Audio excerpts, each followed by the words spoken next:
a heartfelt story of love, loss, and healing. The Street Where I Grew Up explores how Ethan's innocent childhood love for the girl next door, Sara, turns into years of quiet heartbreak until fate leads him to her sister, Alina, who teaches him that real love isn't about the one who excites your heart, but the one who stays and heals it. It's a story about growing up, letting go, and discovering that sometimes destiny doesn't give you what you want. It gives you what you need: peace, understanding, and a love that lasts. The street where I grew up was small, quiet and lined, with old mango trees whose roots broke through the pavement like forgotten stories. And right across from my house lived Sara, the girl next door, my childhood, my heartbeat, and eventually, my first heartbreak. Our families were close. My mother and hers would sit together in the evenings, sharing tea and gossip, while Sara and I played outside until the streetlights came on. She was wild where I was calm, loud where I was shy. She always had dust on her knees and mischief in her eyes. "Ethan, you're boring," she'd tease. "You act like an old man even though you're 12. "And you act like you're 5, I'd reply, pretending not to smile. She'd grin, that stubborn, fearless grin, and I'd feel something strange in my chest that I couldn't explain back then. It wasn't friendship anymore, though I didn't have a word for it yet. It was something softer, something dangerous. One summer afternoon, the air smelled of rain and mango leaves. Sara came running into our yard, breathless, her ponytail bouncing. She held 2 ice creams in her hands, one already melting over her fingers. "Ethan, there's a fair near the lake. Come with me." I looked up from my notebook. "I have homework." She rolled her eyes. "Homework can wait. Childhood won't." That line would echo in my mind for years to come, long after childhood was gone, long after Sara was gone. We went to the fair that evening. The sun sank behind the trees. The lake shimmered with orange light, and the air smelled of popcorn and wet earth. She dragged me from one ride to another, laughing like she owned the world. And when the lights came on and the crowd started to dance, she grabbed my hand and spun me in circles. In that spinning world, her laughter, her hair brushing my face, the sound of drums and lights swirling, and I realized what I felt. I was in love with her. I didn't tell her that day. I didn't tell her for many years. Instead, I started doing little things, walking her home after school, helping her with her homework, pretending I didn't notice when she forgot to say thanks. She talked about everything: her dreams, her favorite songs, her wish to travel far away from our small town. I just listened, because listening to Sara was like listening to a song I never wanted to end. She wanted to be an artist. I wanted to be whatever she wanted me to be. By the time we turned 16, things started to change. Sara had become the kind of girl everyone noticed, the kind that made people stop talking when she walked by. And I was still just Ethan, the quiet boy with glasses, the one who always carried her books. She'd started hanging out with new friends older, boys who drove bikes and wore too much perfume. I didn't like them, but I didn't say anything.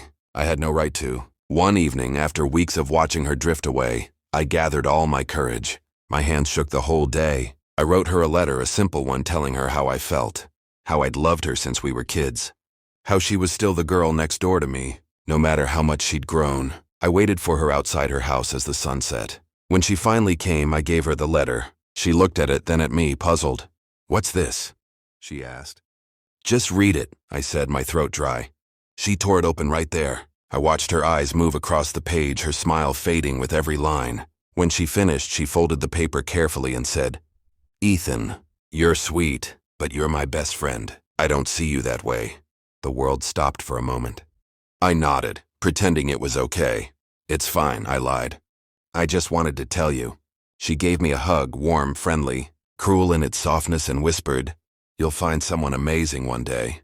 I wanted to tell her she was the one, but I didn't, because I knew she'd already decided she wasn't. That night I sat under the jasmine tree between our houses, the same one that had watched us grow up.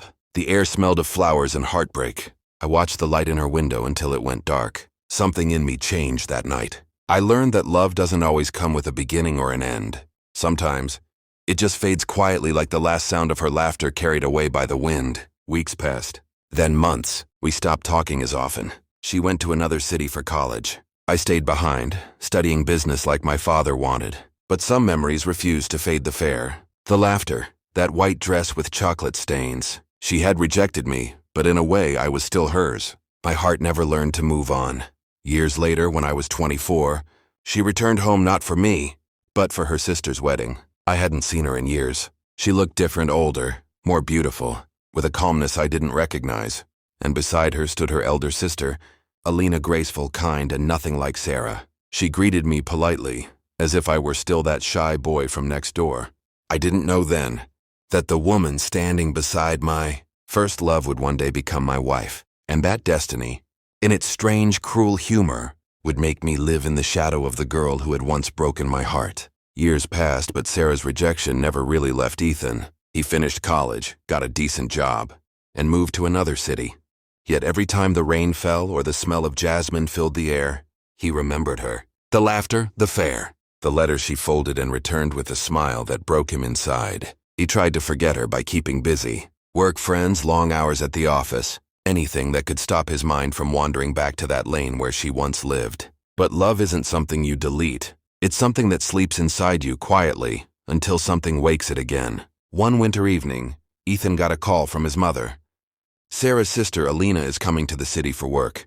She doesn't know anyone there. Please meet her and help her settle. The name Alina was familiar. She had been polite and calm, always the mature one, years older than Sara.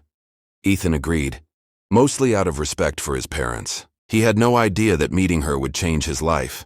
When they met, Alina greeted him with a warm smile. "Ethan, it's been years. You've grown up," she said softly. "And you look exactly the same," he replied. They sat for coffee, talking about family, about how Sara was doing, though Ethan tried to avoid her name. Alina noticed the change in his expression whenever her sister's name came up, but she didn't ask. Instead, she spoke with kindness, with understanding, with a gentleness that made Ethan feel strangely calm. Days turned into weeks and their meetings became more frequent. She would call him for small help, finding a flat, visiting a store, fixing something in her office. Ethan, who once avoided company, started waiting for her calls. For the first time in years, someone's presence didn't hurt him. Alina wasn't like Sara. She didn't tease or shine too bright. She was steady, composed, and kind in the quietest way. One day, Alina said something that stayed with him. "You can't heal by waiting for the same person who broke you. Sometimes healing comes from someone who just listens." That night, Ethan couldn't sleep. He realized he was starting to care for Alina, not in the wild, burning way he had loved Sara, but in a slow, peaceful way that made him feel alive again. Then one day his parents called again. "Alina's family is thinking of arranging her marriage," his mother said. "They want to know if you'd consider her. You both seem to understand each other." Ethan was silent. He thought of Sara, her laughter, her rejection, and then of Alina, her calm smile, her quiet strength. Fate was playing a strange game. The girl who had broken his heart had unknowingly led him to her sister, who now offered him a chance at a new life. He said yes, not because he was in love yet, but because he wanted to believe he could be. The wedding happened quietly without much celebration. For Ethan, it didn't feel like a love story. It felt like a promise made to destiny, something he couldn't explain. Alina looked beautiful in her soft gold dress, calm and composed as always, while Ethan stood beside her, still trying to convince his heart that this was real. As the rituals ended, Ethan looked at her. She smiled gently, but there was something in her eyes, something that said she knew more than she was showing. Maybe she knew about Sara. Maybe she always had. Married life began with silence. Ethan was polite, caring, but distant. He couldn't bring himself to love Alina the way she deserved. The house was peaceful but empty. Two people living together but miles apart inside. Alina, however, never complained. She cooked his favorite meals, listened to his long work stories, and never once mentioned her sister's name. Her kindness made Ethan feel guilty. Guilty for being there but not really being hers. One night after dinner, Alina said softly, "I know this isn't easy for you, Ethan, but I'm not here to take anyone's place. I just hope someday you'll look at me, not through the shadow of someone else." Her words struck deep. Ethan couldn't answer. He simply nodded, realizing that she was stronger than he thought. Stronger than him. Weeks turned into months, slowly without realizing.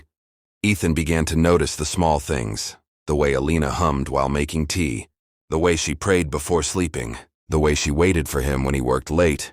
There was no passion yet. But there was peace. And maybe peace was another form of love.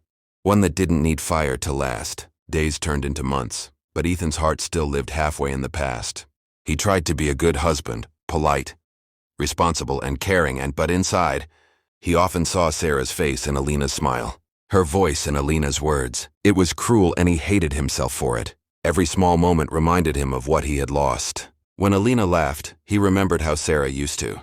When she brushed her hair, he remembered the girl who once pulled his sleeve in the rain. But Alina never complained. She carried her love quietly, through warm meals, patient silences, and soft smiles that tried to heal him. One evening, as Ethan watched her reading near the window, something shifted inside him.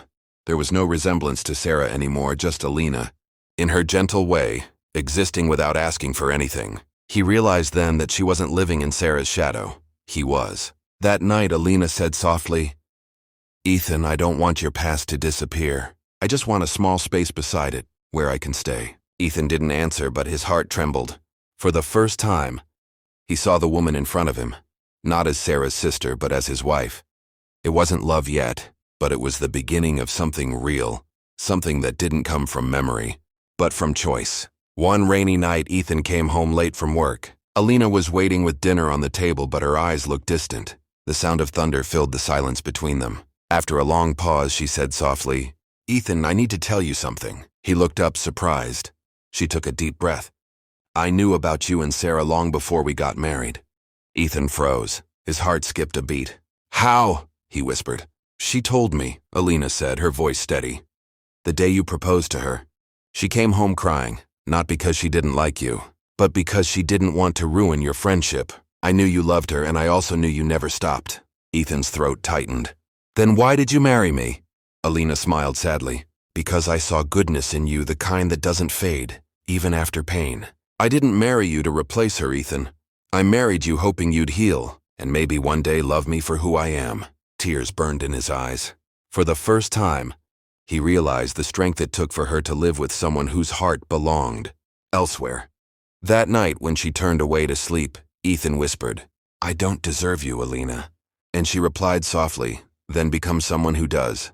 Her words stayed with him not as guilt, but as a challenge to love again. For the first time, Ethan's heart began to shift not backward, but toward the woman who had silently stood by him all along. It had been almost 2 years since Ethan's marriage. Life had finally grown calm, peaceful dinners, shared laughter, quiet mornings with tea and sunlight. For the first time, Ethan felt settled. Then one afternoon, everything changed. He saw Sara again. She had returned to the city after her own heartbreak, older, quieter and lonelier than before. When their eyes met, Ethan's heart froze. Memories came rushing back. The fair, the laughter, the rejection, the letter. Sara smiled weakly. "It's been a long time, Ethan." "It has," he said, his voice trembling. They sat for coffee, talking like strangers who shared a past they both remembered too well. She told him about her failed engagement, about the emptiness that followed. Then, looking straight into his eyes, she whispered, "Maybe I made a mistake letting you go." Ethan's chest tightened. For years, those were the words he had dreamed of hearing. But now, they didn't feel the same. Because at home, someone else was waiting. Someone who had stayed through his silence, his guilt, and his healing. That night when he returned, Alina greeted him with her usual gentle smile. And for the first time, Ethan didn't see Sara's shadow anymore. He saw her, his wife, his peace. He realized then love isn't about the one who makes your heart race. It's about the one who stays when the heart breaks. A week after meeting Sara again, Ethan walked by the old lake, the same place where their childhood fair once stood. The wind carried the same scent of jasmine, and for a moment, he felt like that young boy again. But this time the memories didn't hurt. They just existed. Soft, distant, and finally at peace. He understood now that Sara had been his first love, not his forever one. She had taught him what love could feel like. But Alina had shown him what love truly meant. That evening when Ethan came home, Alina was sitting by the window reading as usual. He stood quietly watching her, her calm face, her tired hands, the soft curve of her smile. He walked over, knelt beside her and said, "Alina, thank you for loving me when I didn't know how to love you back."